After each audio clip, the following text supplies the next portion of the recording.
Start. Electronic media, print media మిత్రులందరికీ కూడా నమస్కారాలు తెలియజేస్తా ఉన్నాను. నిన్న అసెంబ్లీ లోపల రాత్రి నేను మైక్ అడిగిన తర్వాత మైక్ ఇచ్చి ఒక 1 మినిట్ మైక్ ఇచ్చి కట్ చేసేసి మళ్ళా గౌరవనీయులు పెద్దలు ఎల్ఏ మినిస్టర్ గారు శ్రీధర్ బాబు గారు మాట్లాడిన తర్వాత మళ్ళా నాకు మైక్ ఇవ్వలే. ఇది చాలా చాలా ఇంపార్టెంట్ సబ్జెక్ట్. ఇలా శాంతి భద్రతలో ఈ తెలంగాణ రాష్ట్రంలో ఏ విధంగా ఉన్నాయో యావత్ తెలంగాణ ప్రజలకి తెలవడానికి కోసం ఇవాళ అసెంబ్లీ మీడియా పాయింట్ నుంచి నేను మాట్లాడుతూ ఉన్నాను. ఒక్కసారి ఆలోచించాల్సిన అవసరం ఉన్నది. నేను ఒక బాధ్యత కలిగ శాసనసభ్యుని. నిన్న నేను దీని మీద ప్రశ్న అడిగితే జవాబు కూడా చెప్పలేకుండా వెళ్ళిపోయింది. కానీ ఖచ్చితంగా ఈ నుంచి ఇవాళ మాట్లాడుతా ఖచ్చితంగా దీనికి గౌరవ ముఖ్యమంత్రి రేవంత్ రెడ్డి గారు, తనే ముఖ్యమంత్రి, తనే హోమ్ మినిస్టర్ కాబట్టి ఖచ్చితంగా జవాబు చెప్పాల్సిన అవసరం ఉన్నది. నా ఇంటి మీద ఇవాళ దాడి చేసిన రోజు, ఆ రోజు నా ఇంటి మీద గాంధీ గారితో అనేక మంది రౌడీ షీటర్లు, రౌడీలు నా ఇంటి మీదకి వచ్చి నన్ను హత్య చేసే ప్రయత్నం చేసినాడు. ఆ రోజు స్వయంగా రౌడీ షీటర్లకి, రౌడీలకి స్వయంగా సైబరాబాద్ ఉన్న డీసీపీ గారు, మాదాపూర్ ఉన్న ఏసీపీ గారు, గచ్చిబౌలి ఉన్న సిఐ గారు పైలట్ ఎస్కాట్ పెట్టి నా ఇంటి మీదకి రౌడీ షీటర్లని, రౌడీలని తీసుకొచ్చి నన్ను హత్య చేయించే ప్రయత్నం చేసిండ్రు. వాళ్ళ మీద ఇవాళ దాకా దాదాపు ఆ ఇన్సిడెంట్ అయి దాదాపు 7 నెలలు అవుతా ఉంది. ఇవాళ దాకా ఒక్కరి మీద కూడా యాక్షన్ తీసుకోకపోవడం చాలా చాలా బాధాకరం అని చెప్పి తెలియజేస్తూ ఉన్నాను. ఇలా చట్టసభలలో కూర్చుంటున్నా, చట్టం చేసే శాసనసభ్యునిగా నాకే భద్రత లేకపోతే సామాన్య ప్రజల పరిస్థితి ఏంది అని చెప్పి నేను అడిగితే దాని మీద సమాధానం లేదు. ఖచ్చితంగా రేవంత్ రెడ్డి గారిని నేను డిమాండ్ చేస్తూ ఉన్నాను. సైబరాబాద్ డీసీపీ గారిని, మాదాపూర్ ఏసీపీ గారిని, గచ్చిబౌలి సిఐ గారిని ఖచ్చితంగా మీరు సస్పెండ్ చేయాలి అని నేను విజ్ఞప్తి చేస్తూ ఉన్నాను. ఎందుకు ఇంత ఖచ్చితంగా చెప్తా ఉన్నానంటే స్వయంగా పోలీసులే దగ్గరకుండి ఇలా ఒక శాసనసభ్యున్నే మర్డర్ చేయించడానికి వాళ్ళకి పైలట్ ఎస్కాట్ తీసుకొచ్చి మా ఇంటి మీద వదిలిపెట్టినప్పుడు ఈ రాష్ట్రంలో ఒక శాసనసభ్యునికే ఇవాళ సెక్యూరిటీ లేకపోతే ఇవాళ సామాన్య ప్రజల పరిస్థితి ఏంది అని చెప్పి నేను అడుగుతా ఉన్నాను. ఇవాళ దీంతో పాటు ఒక్కసారి ఆలోచన చేయండి. ఆనాడు నన్ను హత్య చేయనికే వచ్చిన రోజు, ఆ రోజు నన్ను హత్య చేయనికే వచ్చిన రోజు ఇవాళ 307 గాంధీ గారి మీద బుక్ చేసారు అటెంప్ట్ టు మర్డర్ కేసు. మరి attempt to murder case book చేసినాక ఇవాళ దాకా గాంధీ గారిని ఎందుకు అరెస్ట్ చేయలేదు? ప్రపంచం మొత్తము మీ మీడియాలో లైవ్గా చూసిరు, ఏ విధంగా నన్ను హత్య చేయనికే వచ్చిండో మీరు స్వయంగా చూసిండ్రు. ఇవాళ నేను ఉండేది కొండాపూర్లో, కొల్లా లగ్జూరియా గేటెడ్ కమ్యూనిటీలో ఉంటా. నాతో పాటు ఆ కమ్యూనిటీలో ఇంకో 69 విల్లాలు ఉంటాయి. ఆ ఇళ్లలో కూడా కమ్యూనిటీలో, ఆ ఇళ్లలో చిన్నపిల్లలు ఉంటారు, మహిళలు ఉంటారు, పెద్ద మనుషులు ఉంటారు. ఇవాళ ఎవరికి ఏమైనా అయ్యుంటే వాళ్ళ పరిస్థితి ఏంది అని చెప్పి నేను ఇవాళ అడుగుతూ ఉన్నాను. ఆ కమ్యూనిటీకి మీద వచ్చి దాడి చేసి అన్యాయంగా బ్యారికేడ్లు ఇరగొట్టి గేట్లని ధ్వంసం చేసి అక్కడ ఉన్న గేటెడ్ కమ్యూనిటీ సెక్యూరిటీ గార్డులని కింద పడేసి తొక్కి నన్ను హత్య చేయనికే వస్తున్నప్పుడు ఇట్లాంటి వాళ్ళ మీద కూడా చర్యలు తీసుకోకపోతే ఎంతవరకు కరెక్ట్ అని చెప్పి నేను అడుగుతా ఉన్నాను.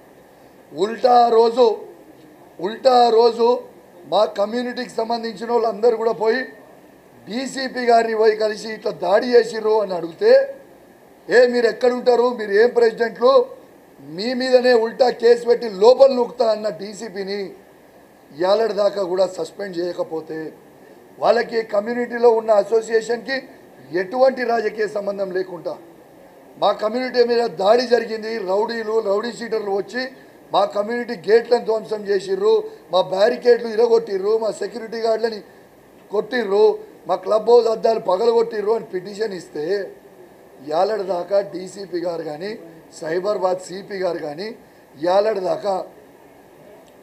దాకా యాక్షన్ తీసుకోలేదు.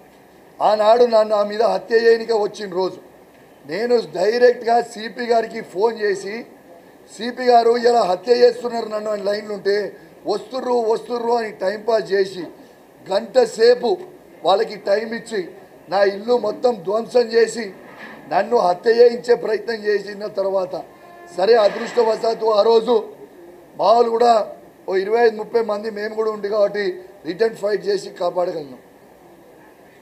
లేకపోతే ఖచ్చితంగా ఆ రోజు నేను చచ్చిపోయే పరిస్థితి. ఇలా ఒక్కసారి ఆలోచన చేయండి.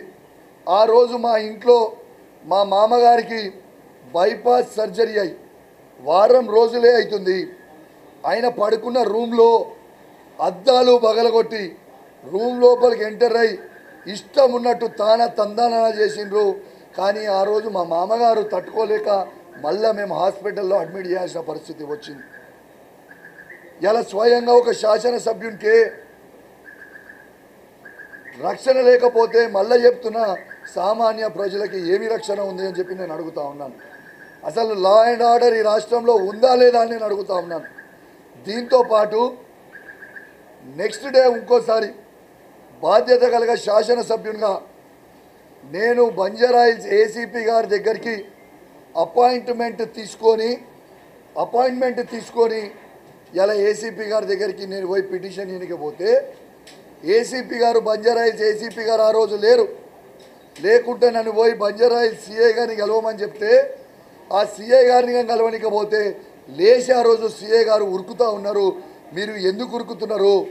చట్టం ప్రకారం ఒక శాసనసభ్యుడు ఏ గవర్నమెంట్ ఆఫీస్కి వచ్చినా it is the duty of the officer to receive MLA listen to his grievance, తర్వాత ఆయనకు సెండ్ ఆఫ్ ఇవ్వాల్సిన బాధ్యత ఇది చట్టం చెప్తుంది, నేను చెప్పుడు కాదు. నేను కేసు పెట్టడానికి పోతే ఉల్టా నా ఫోన్ ట్యాపింగ్ అవుతుంది. ఇవాళ సీఎం రేవంత్ రెడ్డి గారు మరియు ఇంటెలిజెన్స్ ఐజీ శివధర్ రెడ్డి గారు నా ఫోన్ ట్యాపింగ్ చేస్తున్నారని నేను పిటిషన్ ఇవ్వడానికి పోతే దాని మీద ఉల్టా నా మీద కేసు పెట్టి నెక్స్ట్ డే నా ఇంటికి వచ్చి నా ఇంటి డోర్లు పగలగొట్టి నా బెడ్రూమ్ దగ్గరకు వచ్చి నన్ను అరెస్ట్ చేసి తీసుకుపోయి ఉల్టా గచ్చిబౌలి పోలీస్ స్టేషన్లో మళ్ళీ నా మీదనే కేసు పెడతారు. ఈ దొంగ కేసులు ఎందుకు పెడుతుర్రు అని నేను అడుగుతా ఉన్నాను. ఇవాళ నేను భారతదేశానికి క్రికెట్లో ఆడుతూ జాతీయ జెండా మోసిన వ్యక్తిని. నేను ఏ రౌడీ షీటర్ని కాదు, నా మీద ఎటువంటి క్రిమినల్ హిస్టరీ లేదు. మరియు ఆ విధంగా నన్ను అరెస్ట్ చేయడము ఎంతవరకు కరెక్ట్ అని నేను అడుగుతా ఉన్నా. నాకు నోటీస్ ఇచ్చిన తర్వాత నేను పోలీస్ స్టేషన్ రాకపోతే మీరు నన్ను అరెస్ట్ చేయండి. అసలు నోటీస్ ఇవ్వకుండా ఏది ఇవ్వకుండా తీసుకొచ్చి డోర్లు పగలగొట్టడం ఏంది, తీసుకురావడం ఏంది, తీసుకుపోవడం ఏంది, ఈ విధంగా నేను అడుగుతా ఉన్నాను. ఈ రాష్ట్రంలో ఎట్లా ఉన్నదంటే నువ్వు దొంగ నేనంటే తప్పైపోతుంది. కరీంనగర్ రివ్యూ మీటింగ్లో కేసీఆర్ గారి పుణ్యాన బీఆర్ఎస్ బీఫామ్ మీద గెలిచిన జగిత్యాల ఎమ్మెల్యే సంజయ్కి బీఆర్ఎస్ పార్టీ కార్యకర్తల కష్టంతో గెలిచిన జగిత్యాల ఎమ్మెల్యే సంజయ్ గారిని రివ్యూ మీటింగ్లో ఆనాడు తను లేచి కేసీఆర్ గారిని తిట్టే ప్రయత్నం చేస్తూ ఉంటే నువ్వు ఏ పార్టీవి, నువ్వు కేసీఆర్ గారు ఇచ్చిన బీఫామ్ మీద గెలిచి కేసీఆర్ గారిని తిట్టడం అన్యాయమో అని నేను అడిగితే మీకు ఇవాళ మీడియాకి మళ్ళీ నేను వీడియో పంపుతా. ఆ రోజు నా మీద ఫస్ట్ చెయ్యి లేపింది సంజయ్ గారే నన్ను నూకిండ్రు. నా మీద 9 మంది కాంగ్రెస్ పార్టీ శాసనసభ్యులు 8 మంది నా మీద ఆ రోజు దాడి చేసిండ్రు. 3 మంత్రులు సాక్షిగా పోలీసు వాళ్ళు గొర్ర గుంజుకపోయిర్రు. నేను అడిగిన తప్పేంది?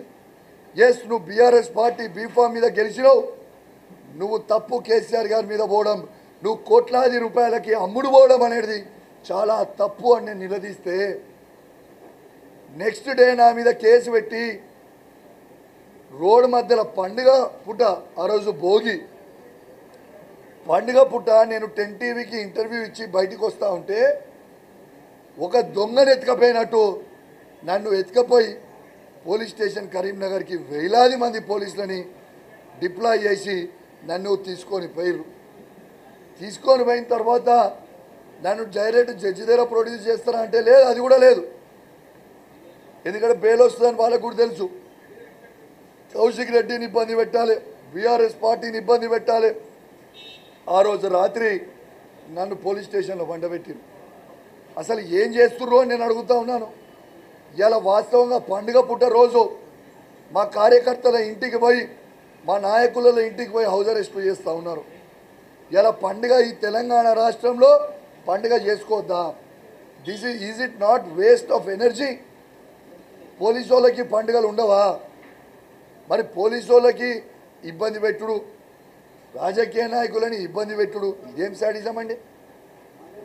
మళ్ళా నన్ను తీసుకుపోయి సంక్రాంతి రోజు జడ్జి ముందు ప్రొడ్యూస్ చేస్తే బెయిల్ ఇచ్చి పంపిర్రు. మీ చెంప చెడాలన్నదా? ఇయనన్నా మారరా మీరు? ఈ ముచ్చట నేను అడిగితే నిన్న గౌరవనీయులు రేవంత్ రెడ్డి గారి ఆదేశాల మేరకు శ్రీధర్ బాబు గారు నిన్న మాట్లాడాను.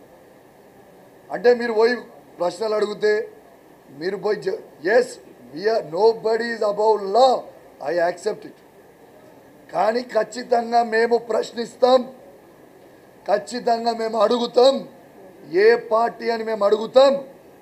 ఎవరైతే దొంగలు మా బీఫామ్ మీద గెలిచి పార్టీలు మారిన దొంగల్ని బరాబర్ మేము నిలదీస్తాం.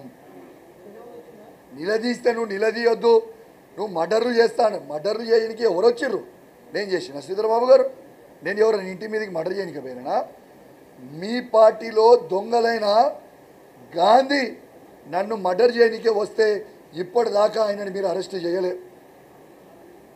ఇప్పటిదాకా సైబరాబాద్ డీసీపీ గారు, మాదాపూర్ ఏసీపీ గారు, గచ్చిబౌలి సిఏ గారు రౌడీ షీటర్లకి, రౌడీలకి పైలట్ ఎస్కాట్ ఇచ్చి నన్ను హత్య చేయడానికే తీసుకొని వస్తే మీరు ఎవరు కూడా మాట్లాడలే, స్పందించలే.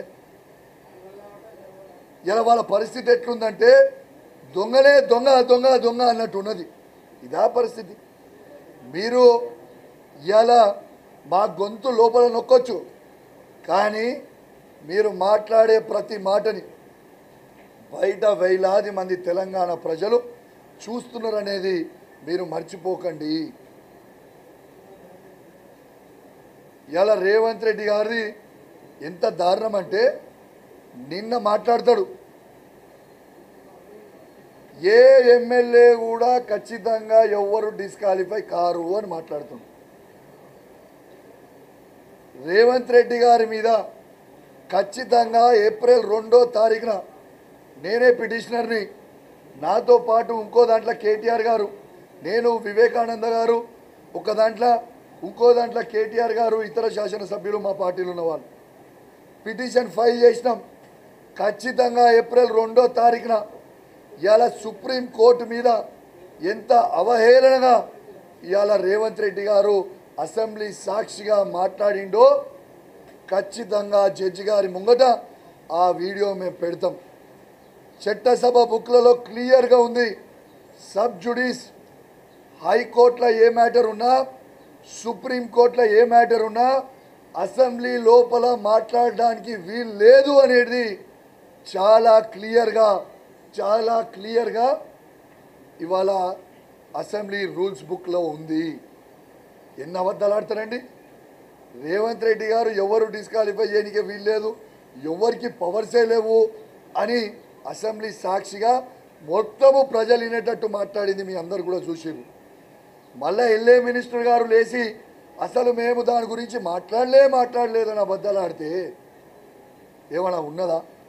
హరీష్ రావు గారు అసెంబ్లీ సాక్షిగా లేచి ఏ చట్టం అయితే ఉందో బుక్ పేజ్ నంబర్తో సహా చదివి ఇలా అసెంబ్లీ సాక్షిగా యావత్ తెలంగాణ ప్రజలకి వినబడేలాగా చూయించారు. 100% పార్టీ మారిన ప్రతి ఎమ్మెల్యే డిస్క్వాలిఫై కాక తప్పదు. బై ఎలక్షన్ రాక తప్పదు. 100% చెప్తా ఉన్నాం, ఖచ్చితంగా బై ఎలక్షన్ రాబోతా ఉంది తెలంగాణ రాష్ట్రంలో. రేవంత్ రెడ్డి తాత జాగిర్ కాదు, దీనికి చట్టం ఉంటుంది. ఖచ్చితంగా ఇవాళ సుప్రీంకోర్టు మీద మాకు పూర్తి నమ్మకం ఉంది, మాకు విశ్వాసం ఉంది, మాకు గౌరవం ఉంది. ఖచ్చితంగా సుప్రీంకోర్టులో మాకు ఫేవరబుల్ జడ్జిమెంట్ వస్తుందని మాకు పూర్తి నమ్మకం, విశ్వాసం ఉందని చెప్పి ఈ సందర్భంగా చెప్పక తప్పదని చెప్పి ఈ సందర్భంగా తెలియజేస్తా ఉన్నాను. అదేవిధంగా నిన్న నేను మైక్ అడుగుతా అంటే మైక్ ఇయ్యలే. ఇరిగేషన్గా వచ్చినప్పుడు నేను సూటిగా అడుగుతా ఉన్నా, ఇవాళ నా నియోజకవర్గంలో DBM 21, 22, 23, 24లో చివరాయికట్టున్న గ్రామాలలో అంబాల, శ్రీరాములపల్లి, గూన్పర్తి, మాదనపేట, శనిగరం, గోపాల్పూర్, బత్వన్పల్లి, లక్ష్మీపూర్ నేరెల్లా గ్రామాలకి నీళ్ళు వస్తలేవు, దయచేసి నీళ్ళు ఇవ్వండి అని అసెంబ్లీ సాక్షిగా మాట్లాడినా. మళ్ళీ నిన్న పద్దుల సమయంలో కూడా మాట్లాడే ప్రయత్నం చేస్తే నాకు మైక్ కట్ చేసిరు. DBM 29Lలో కూడా చివరాయి కట్టైన జమ్మికుంట మండలంలో వావిలాల, నాగారం, నగరంకి నీళ్లు వస్తలేవు. ఇల్లంతకుంట మండలం సంబంధించిన బూజ్నూరు, సీతంపేట, పాతర్లపల్లి, ఈ సిరిసేడు, మరివనిపల్లి, భోగంపాడు, చిన్నకోట్పల్లి ఇవన్నీ కూడా చాలా ఇబ్బంది పడుతూ ఉన్నారు. దయచేసి మీకు నా మీద కోపం ఉంటే నా మీద తీసుకోండి, కానీ నా హుజురాబాద్ నియోజకవర్గంలో ఉన్న రైతాంగం మీద కాదు. వేలాది ఎకరాలు ఎండిపోతూ ఉన్నాయి. ఇవాళ నిన్న ఇరిగేషన్ మంత్రి గారు చెప్తా ఉన్నారు, మేము పంట బాగా పెంచింది. నేను సూటి ఒక్కటే అడుగుతున్నా, కేసీఆర్ గారు ఉన్నప్పుడు నీళ్లు ఎట్లా వస్తాయి, ప్రతి ఎకరానికి నీళ్లు ఎట్లా వస్తాయి, రైతులు ఎట్లా అద్భుతంగా పంట పండించుకుంటారు, కేసీఆర్ గారు దిగిపోగానే ఎట్లా పొలాలు ఎండిపోతున్నాయి, ఎట్లా ఈ చివరాయికట్టు గ్రామాలకి నీళ్లు ఎట్లా వస్తలేవు, is it not your failure అని నేను అడుగుతా ఉన్నాను. ఇంకా ఎన్ని రోజులు మా మీద ఏడుస్తూ ఉంటారని నేను అడుగుతా ఉన్నాను. ఖచ్చితంగా ఇంకోటి కూడా చెప్తా ఉన్నాను, రాఘవ కన్స్ట్రక్షన్స్ అయిన మంత్రి పొంగులేటి శ్రీనివాస్ రెడ్డి గారి కంపెనీని ఖచ్చితంగా బ్యాన్ చేయాలి, బ్లాక్ లిస్ట్లో పెట్టాలని నేను చెప్తా ఉన్నాను. ఎందుకంటే నా హుజురాబాద్ నియోజకవర్గంలో వీణవంక మండలంలో చెల్లూరు చెక్ డ్యామ్ కడుతుండు, కొండపాకలో చెక్ డ్యామ్ కడుతూ ఉన్నారు. ఆ చెక్ డ్యాము కొండపాక కొట్టుకపోతే ఇప్పటిదాకా కట్టలే, ఇప్పుడు కడుతుర్రు. అంటే దాదాపు 6-7 సంవత్సరాలైనా కూడా ఇవాళ కట్టకపోతే అట్లాంటి కాంట్రాక్టర్కి ఎందుకు మనము బ్లాక్ లిస్ట్ చేయొద్దు అని నేను అడుగుతా ఉన్నాను. ఇలా మెగా కృష్ణారెడ్డి గారు సుంకీశాల కడితే మొత్తం కుప్పకూలిపోతే అట్లాంటి 2 కాంట్రాక్టర్లకి, ఒకటి మెగా కృష్ణారెడ్డి గారు, ఇంకోటి రాఘవ కన్స్ట్రక్షన్స్ అయిన పొంగులేటి శ్రీనివాసరెడ్డి గారికి కొడంగల్లో మళ్ళా 4,000 కోట్ల రూపాయల వర్క్ ఇచ్చిర్రు. ఈ చెక్ డ్యామ్ కట్టని చేతగాని పొంగులేటి శ్రీనివాసరెడ్డి గారు సుంకిశాల మొత్తం చూసిరు ఏ విధంగా కూలిపోయిందో. ఇలా 2 కంపెనీలని బ్లాక్ లిస్ట్ ఎందుకు చేయరు? అట్లాంటి కంపెనీలకే మళ్ళీ మీకు వేలాది కోట్ల రూపాయలు వర్క్ ఇచ్చి ఇలా దాదాపు 4,000 కోట్ల రూపాయల వర్క్ ఇస్తే అవి మొత్తము దోచుకోవడానికి అని చెప్పక తప్పదని చెప్పి సందర్భంగా తెలియజేస్తా ఉన్నాను. ఇలా పెద్ద పెద్ద మాటలు మాట్లాడుతుంటారు. నిన్న మా కాళేశ్వరం దాని మీద మాట్లాడి, ఎస్, కాళేశ్వరం ప్రాజెక్టు చేయబట్టి 18,36,000 ఎకరాలకి డైరెక్ట్గా నీళ్ళు ఇచ్చినాం, ఇండైరెక్ట్గా నీళ్ళు 36 లక్షల ఎకరాలకి నీళ్ళు ఇచ్చినాం. ఎస్, బాజాబ్తు ఈ తెలంగాణలని అద్భుతంగా రైతుని చూసుకున్నది కేసీఆర్ కేసీఆర్ కేసీఆర్ కేసీఆర్ అని బల్లగుద్ది చెప్తాం. ఈ తెలంగాణ రాష్ట్రంలో ఏ రైతుని కదిలిచ్చినా కేసీఆర్ని ఎందుకు ఓడగొట్టుకున్నాం, కేసీఆర్తో లేక ఎంత బాధపడుతున్నామని అంటా ఉన్నాం.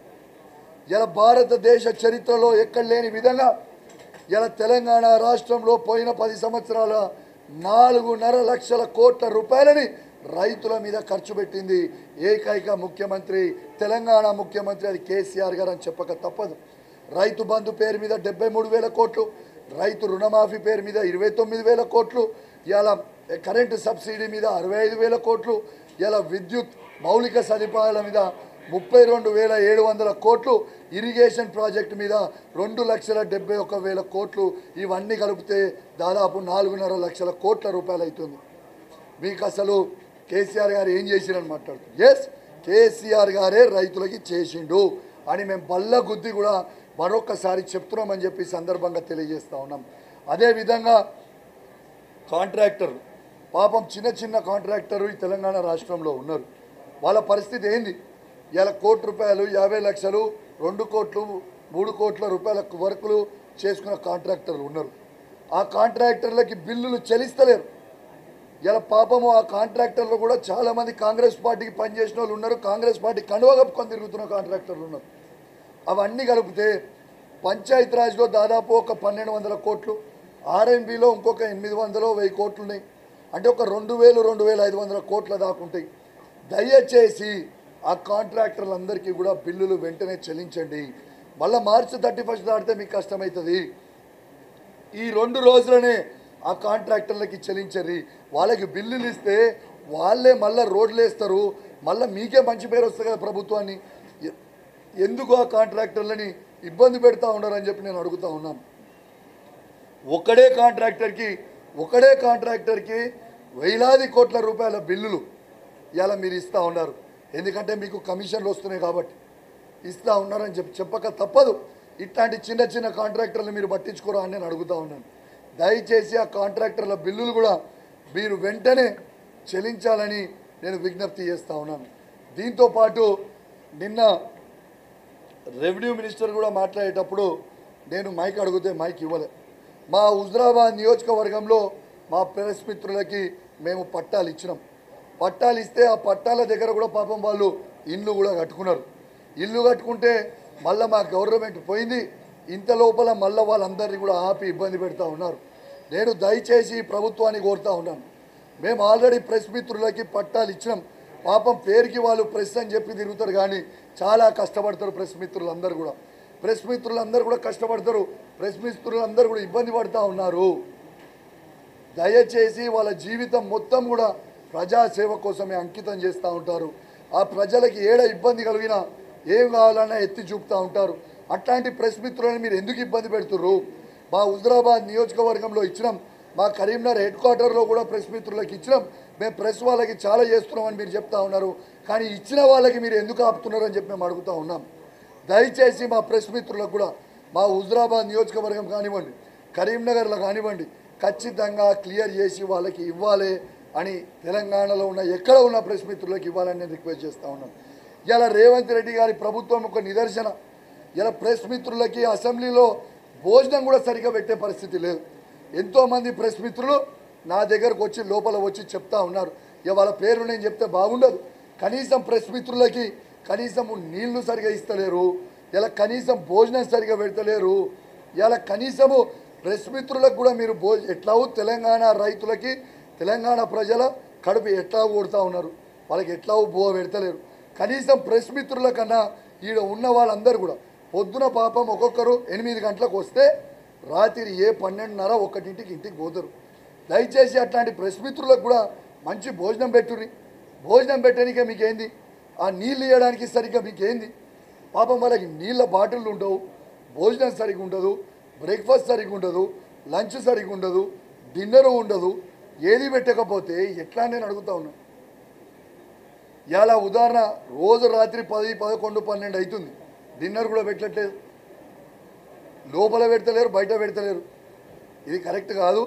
దయచేసి అందరినీ కూడా సరిగ్గా చూసుకోవాలని తెలియజేస్తూ ఫైనల్గా ఒకటే చెప్తా ఉన్నాను.